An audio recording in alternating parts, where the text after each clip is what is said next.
for the next segment of today's lineup, that is a guest lecture on refractory chronic cough. So, may I now cordially invite the chairpersons, Dr. Ganaka Senaratne and Dr. Chaminda Kottage on stage. Good morning, everyone. Me and my co-chair, Dr. Chaminda Kottage, would welcome all of you for the first guest lecture of the day, which is going to be on pulmonary medicine. We have an eminent speaker, Dr. Vivek and Iyer. Vivek is an associate professor attached to Division of Pulmonary and Critical Care Medicine, Department of Internal Medicine at Mayo Clinic, Rochester. So may I invite Dr. Vivek Iyer to deliver his talk on refractory chronic cough. Over to you, Vivek. Thank you very much, chairpersons. Let me just test the... Okay, perfect. Good morning. This has been a wonderful conference so far. Ayu, Bowen, namaste to everyone. Thank you for attending. From all my colleagues at Mayo Clinic, Rochester, I send warm regards to all of you. I hope the next 20 minutes we can talk about refractory chronic cough, and maybe I can enlighten you on some clinical pearls that I've learned over the years. Before I like to start, I just want to acknowledge that my parents and my wife, who's going to be speaking next, her parents are also in the audience. So it's wonderful to have all four of them in the audience. So very, very graced by their presence. So on a lighter note, I know I was an associate professor. I always say in my family, the only professor of medicine is my mom, because she sends at least 4 WhatsApp university messages about medicine to me every single day. So, and I'm sure it's the same for everyone in the audience. So over the years, I've done a bunch of clinical trials in chronic cough. I'll talk about some of these. These are industry sponsored as well as some investigator-initiated trials. It'll just kind of give you a sense that chronic cough is a very active therapeutic landscape at the moment. We'll go over the definitions, the causes of chronic cough. We'll talk about this kind of unexplained refractory chronic cough issue. We'll talk about cough hypersensitivity syndrome, and then we'll summarize some strategies. So first thing is definition. So we have to pick a line in the sand. All of us cough. Cough is a normal reflex. How do we know what is normal, what's abnormal? So we picked a line in the sand at 8 weeks. Any cough that lasts more than 2 months, we call it chronic cough. Why 8 weeks? Most acute coughs, if you ever had a cold, last 1 or 2 weeks, 10 days, maybe 3 weeks. If you have a kind of a subacute cough, maybe whooping cough or something, lasts several more weeks. So anything that lasts more than 2 weeks, we are fairly confident that this is a chronic issue rather than an acute post-infectious or infectious issue. So we've called this 8 weeks. Let me start with a case. So, and there's an audio which I hope will also play. So this is a kind of a, hold on, I'll play it from here. I'll play it from the stage. So don't start it right now. So this is a 61-year-old patient I saw with a 20-year history of cough. She has no memory of how it started. Sometimes that's important, and I'll come to why. Dry cough occasionally gets a globus sensation. So she feels like there's something stuck in her throat. Does have some seasonal allergies with spring and fall allergies. The place where we live, there are 4 distinct seasons. So when the trees start blooming in the spring, there's a lot of pollen in the air. There's lots of flowering and stuff that happens. So people get lots of allergies in the March, April time. She works in real estate, kind of eats irregularly, might eat sometime at 8 in the evening. Sometimes if she's doing late work, she'll eat in midnight and then sleep right away. So there's always been some GERD issues that have been nagging her. So let me see if I can play this. Take a few deep breaths for me. And this is a cough. Breathe out. Breath again. And breathe out. And cough for me.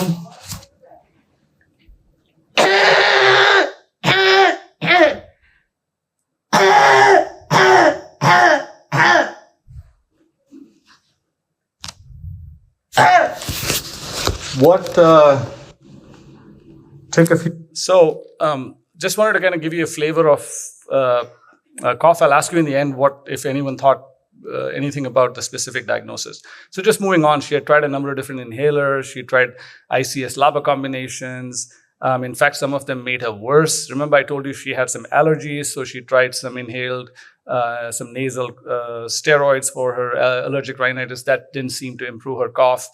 For her GERD, she tried a number of different PPIs, various combinations, omeprazole, pantoprazole, once a day, twice a day, low dose, high dose, and nothing really seemed to fix her cough. And she'd not had a full workup, including pH impedance and Bravo testing. Okay. This is what we are dealing with. So before I go to the kind of the basis for cough, so what happens is we have sensors, the afferent sensors that take back signals for cough actually are branches of the vagus nerve. And the vagus nerve have branches in the kind of aeropharyngeal area. So the most sensitive area for the vagal nerve afferents is your larynx, your airways, including all the major branch points, trachea, carina, all the major branch points are extremely highly innervated with vagal afferents for cough. And then the last area which has vagal afferents is your lower esophageal area. So your esophagus and lower esophagus. And this is the basis for when we see a patient with chronic cough, we think of asthma or other airway disorders for cough. We think of allergic rhinitis, chronic rhinosinusitis, postnasal drainage. And we think of reflux, gastroesophageal reflux. So this is the anatomic basis for why we think of those entities when we think of chronic cough. It's because these are the areas from where the vagus nerve gathers impulses, takes it up to the brainstem, midbrain, and from there it goes up to the cortex. And actually, there's a pretty wide distribution in the cortical area. And so these are the three main areas that you think of when you think of a chronic cough. Now, I want to just start by saying, all of you live and work with tropical diseases. You work with, infectious cough, tuberculosis. So take all of that off the table for now. We are not talking about defined or identifiable causes. We're talking about that case that kind of slips through, that keeps having a cough is dry, patient is not having any kind of alarm symptoms. What I mean by alarm symptoms is patient is not having fever, hemoptysis, is not losing weight. So all of those, when you take off, maybe they have normal chest imaging or near normal chest imaging, they have a dry cough. If they're bringing up large amounts of mucopurulent phlegm, then you know that there's an identifiable cause. They may have bronchiectasis or cystic fibrosis or some.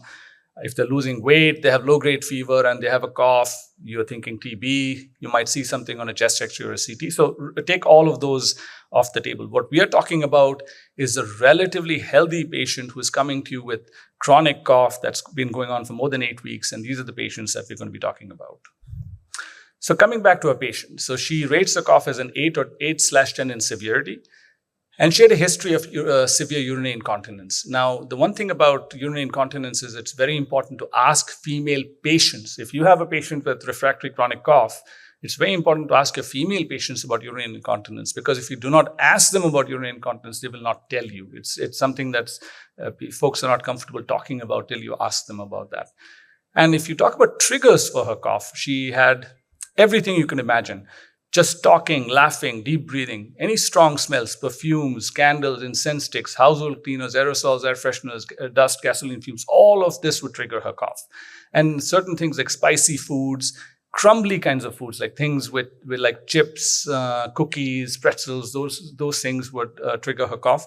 And all of this had worsened over the last 20 years of her life. And so this is the setup I want to tell you. This is the kind of typical patient I see in my practice on a day-to-day basis.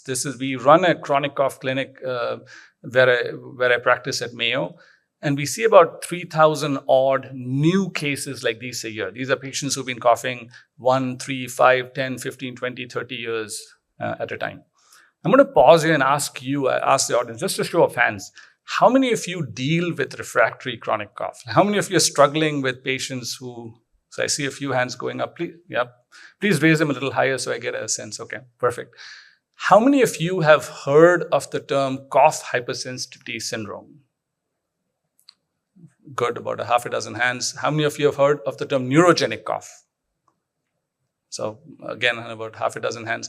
How many of you have prescribed something like gabapentin, amitriptyline, pregabalin for neurogenic cough or cough hypersensitivity syndrome? Have any of you? Okay.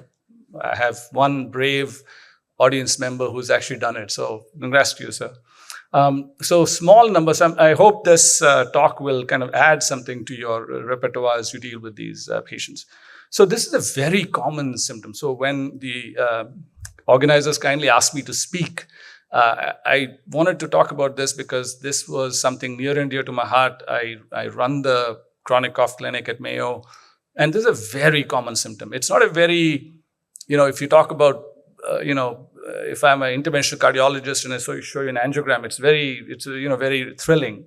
But this is something is bread and butter. We see it every day and we struggle with it. So I'm glad we have this as a topic. Refractory chronic cough or unexplained chronic cough is about 5 to 10% of the overall chronic cough patients.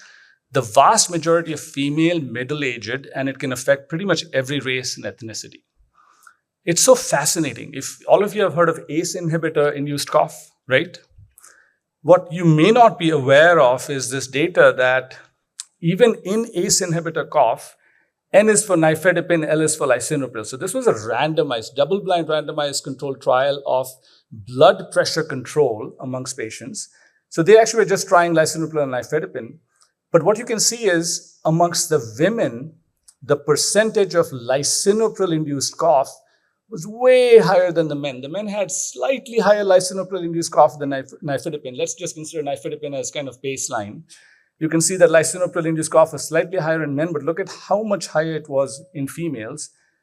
And the same kind of increase happened both in smokers as well as non-smokers. Interestingly, the increase in cough among smokers was actually lower than the increase in cough in the females that happened in the non-smokers. This itself has an interesting side story because this led to a clinical trial that I participated in about 5 or 6 years ago because there's a gamma nicotininergic receptor agonist. And the hypothesis looking at this data was that maybe if you can stimulate the nicotinic receptors just like smoking did, maybe you can suppress cough. Long and short of it, that trial was unsuccessful. That was a phase 2 trial where we recruited about 10 patients at Mayo. This is how the age spectrum of refractory chronic cough looks like. You can see that the black bars are female, white bars are male. You can see that prepubertal, early age, roughly male-female ratio is the same. But right here, you can see a pretty significant split between male and females. You can start seeing that the females kind of predominate in the middle-aged population. Is that the same for you? I'm just trying to get a sense of whether most of your chronic cough patients are female, kind of middle-aged. Okay, I see a nod in the audience. So this is what we typically see. If I do a week of chronic cough clinic at Mayo, I might see 30, 40, 50 female patients, and I'll see maybe one male patient at best. So it's really a skewed population to middle-aged. When I say middle-aged, anywhere from 35 to about 70, 75-year-old females. So it's a huge skew towards females. And why? Because it goes back to that idea that females inherently have a more sensitive cough reflex, and so they tend to develop or be more susceptible to developing chronic cough. The burden of chronic cough is not insignificant. So these are healthy patients. All of us have to cough. We have to clear stuff, make sure we don't get aspiration pneumonia. You can see the cough counts in bronchitis, asthma, COPD. And now you can see the RCCs, refractory chronic cough and unexplained chronic cough. I'll talk more about that. But just think of these as bad coughing. And you can see the burden. These are actually someone who's had a sensor on their chest. And these are actual cough counts measured per hour over a 24-hour period. So this is objective cough counts. This is a diary. I always like to show this because this is a patient whom I've been seeing for many years now. Each of the vertical lines is not a single cough, but a bout of coughing. So you can see how many coughs, and each of these is a single day. So you can see how many bouts of coughing this patient has. So this is a miserable quality of life. And the patient impact is actually huge. So the frequency of coughing can actually cause social isolation, stigma, work-life disruption. It can cause urinary incontinence, syncope, cracked ribs, fatigue. And because there are specific triggers, like for our patient, we had perfumes, chemical smells, etc., patients tend to isolate themselves. And this especially was a problem in the COVID era, where if you coughed automatically you were thought to be a COVID carrier and people would just run from you. The one thing about coughing and throat clearing is these are two sides of the same coin. So I want you to think about this, because both of these have to do with laryngeal irritation. Lots of chronic cough patients who have this kind of neurogenic cough hypersensitivity syndrome will be doing a lot of throat clearing, and vice versa. So when you're listening to your patients, listen for throat clearing, because typically they'll be like, so they'll kind of, the coughing and the throat clearing will be one activity. And it's frequently under-recognized. So you'll have to ask the spouse or the family member as to how much throat clearing or coughing they're doing. And all of this is a manifestation of laryngeal irritation. And this kind of feeds on itself. This whole cycle kind of keeps going round and round. I told you before, all of us cough normally. Cough is a protective reflex. And so the question is, how does this go from, or what are the mechanisms by which this goes from a protective to a pathological level of coughing? So to the left of the screen right of the screen, you have all the causes of cough. That triggers vagal afferents. You have a huge projection through the midbrain, brainstem, midbrain, and then there's a wide kind of distribution into the cortex. This is fMRIs, which basically show that when you inhale capsaicin, which is an irritant, wide areas of the cerebral cortex get activated. And that is what a normal appropriate cough is. This is a list of, an abbreviated list of causes of chronic cough. This is the big three, like I call airway inflammatory disorders, disorders of the upper airway, rhinitis, rhinosinusitis, and lastly, gastroesophageal reflux disease. So in clinical practice, our job is to make sure that these patients don't have upper airway cough syndrome. That's what UACS is. I put asthma plus because it's not just asthma, but it's cough variant asthma as well as non-asthmatic eosinophilic bronchitis and GERD. And we as clinicians want to put patients in these neat buckets, find a cause, treat it, and we assume that the cough will go away. What actually happens in practice is that most patients have more than one cause. See, GERD is like a substrate for our life. We eat more, we sleep late, we eat late. So everyone has some GERD. So a lot of us have GERD. A lot of us have some runny nose, we sneeze, we blow our nose into a napkin. So the question is, what is the etiology? So a lot of these patients have more than one potential etiology for the chronic cough.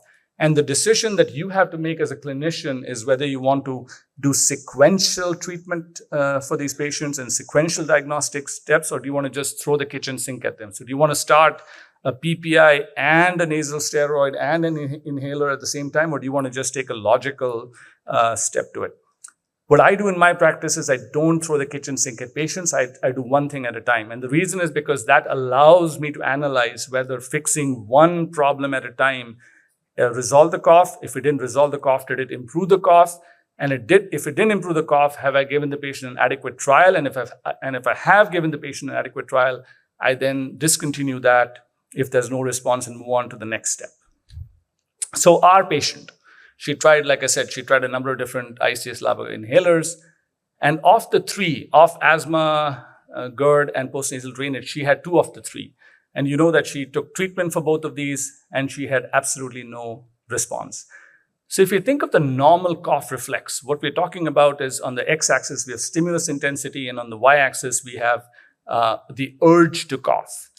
You have what is a sensory threshold and you have a motor threshold. So the idea is that as the stimulus for cough increases, this urge to cough first passes what we call the sensory threshold, which is that you actually feel like you need to cough. So you're either trying to cough or you'll hold it back depending on what you want to do based on the social circumstance, etc. And then if the stimulus intensity keeps increasing, this urge to cough will reach a motor threshold where you just can't pull back from the cough anymore. You have to go through with the cough, regardless of what the social circumstances. So all of that depends on the stimulus intensity. And this is a normal cough. What happens in chronic cough is you can have one of two things. You can have a continued stimulation of a normal cough reflex. So you have continued irritations. So there's some legitimate reason, find it, fix it. Or you have dysregulation of the cough reflexes, which means that every underlying cause has been fixed. There should be nothing that is irritating those vagal afferents. But what has happened is that this cough reflex itself has become hypersensitive. And in that, you can differentiate between refractory chronic cough, which is that there's some underlying cause that's been treated, that's been fixed, or unexplained chronic cough, where you can't find something that is causing the chronic cough. And in this, what we think is going on is, in both of these situations, these patients likely have aggravation or activation or hypersensitization of this cough reflex. And that is what we call cough hypersensitivity syndrome. So what is cough hypersensitivity syndrome? A quick definition. It's a clinical syndrome characterized by troublesome coughing, often triggered by low levels. This is the most critical word. Low levels of thermomechanical chemical stimuli. If I expose you to a big plume of smoke, all of us in this room are going to start coughing. These patients, even if someone in the elevator is with them and they have a little perfume on them, they will start coughing. So they're very, very sensitized. The sensitization can be classified as hypertussia, allotussia. Hypertussia just means that stimuli that should normally cause cough in you and me, these folks are just hypersensitive to. And allotussia is coughing that's caused by non-tussogenic stimuli, something that should not cause cough in a normal individual. We also call this by a few other terms. And coming back to our patient, she had a bunch of symptoms of hypertussia and allotussia. And basically what is going on in her is, this cough reflex looks very steep and is shifted to the left. So a stimulus that in a normal patient may not even cause an urge to cough is actually causing her an urge to cough. And a stimulus in a normal person that would barely make it to the sensory threshold is actually exceeding the motor threshold for this patient. So these patients tend to have hyperactive cough reflexes that respond and trigger to very little external stimuli. And remember that cough hypersensory syndrome can coexist with other causes. How do I evaluate patients? I always go through a sequential step, go through the anatomic diagnostic pathway. I ask for symptoms of hypertussia, allotussia in all patients. We talked earlier about sequential and concurrent management decisions. I ask every patient about what is their urge to cough. Always look for throat clearing. Always look for treatments that have worked and not worked, etc. These are the initial steps or investigations that you can do for these patients. And finally, for the treatment of cough hypersensory syndrome, the basic treatment is a combined pharmacologic and non-pharmacologic approach. The non-pharmacologic part of this is to explain to the patient what's happening, explain to them that this is a reflex that's become hyperactive over time, and provide them with some remedies or some approaches to reduce this sensitization. And there's a number of different treatment options, including amitriptyline, gabapentin, duloxetine. But again, this should be quite likely done in a more specialized setting, because each of these medications come with their own set of side effects and treatments, which may not be you may not want to deal with this in a busy, otherwise clinical practice. I started off by saying I did a number of clinical trials. This is the future. There's a whole bunch of different receptors in the airways which are being targeted. These include sodium channel blockers, P2X3 purinergic agonists. There's TRPA1, TRPV1, and others receptors that are being activated. And all of these are under clinical trials. The ones that have gone the furthest in the US in clinical trials are the P2X3 antagonists. The current one is a medication called camlipixant, CAMLIPIXANT, camlipixant.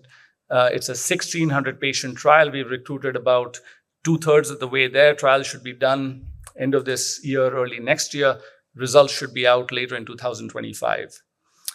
So to summarize, don't forget the common things that cause cough. Always look at a patient's medication list. Twice a year, I'll see a patient with lisinopril on their profile who comes to me as refractory chronic cough, so don't make that mistake. Non-asthmatic eosinophilic bronchitis, which is the NAEB, is something that all of you should be aware of. And then cough hypersensitivity syndrome we talked about. And hopefully this will be useful to you. Most patients don't get a 100% resolution in their cough, so I always temper expectations. This is like chronic neuropathy of the larynx. So if you have a diabetic patient with neuropathy, you might give them pregabalin, gabapentin. That might make their tingling, numbness, burning better. It's not going to make it zero. Same thing with cough. If you have, a neuropathy of your larynx that is causing chronic cough, all these medications are going to bring you down from 8 to maybe 3 or 4, but they're not going to make it go down to 0. So the expectation should be tempered before you start all of these medications. Thank you so much.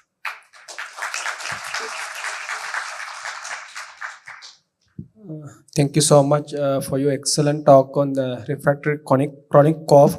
I think we have 1 minute. Can you take one questions from the audience?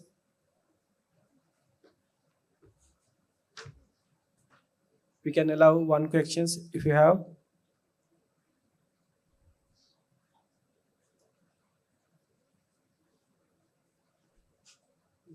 So in the absence of questions, I will conclude the session. I would like to invite my co-chairperson, Dr. Ganaka Senaratna, to hand over the certificates on behalf of the Sri Lanka College of Internal Medicine.